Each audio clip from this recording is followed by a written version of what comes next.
మిఠా ఖానా తయారు చేసే విధానం. కళాయిలోని 2 స్పూన్లు నెయ్యి వేసుకొని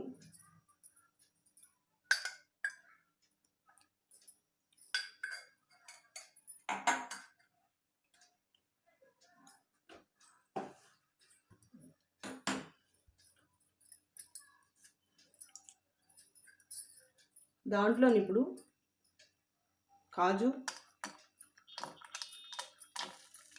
కిస్మిస్,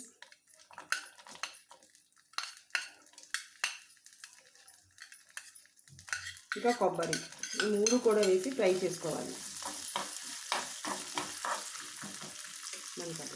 వండినట్టు అన్నంలోని ఒక 5 to 6 స్పూన్స్ షుగర్ వేసి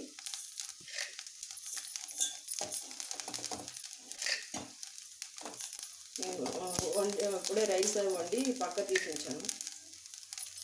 చూడండి. నెక్స్ట్ షుగరు, ఫుడ్ కలర్, చిటికెడు సరిపోతుంది. ఫుడ్ కలర్ ఎక్కువ కాకుండా.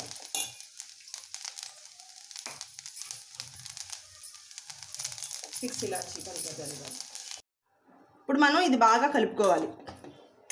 కలుపుకున్నటువంటి దాంట్లోని మనం ఇప్పుడు ముందుగా ఫ్రై చేసి పెట్టుకున్నటువంటి ఇవన్నీ కూడా వేసుకోవాలి. జీడిపప్పు, కిస్మిస్, కొబ్బరి నెయ్యిలో వేయించినటువంటి వేసుకొని కలిపేయాలి. అంతే, మిఠా ఖానా రెడీ.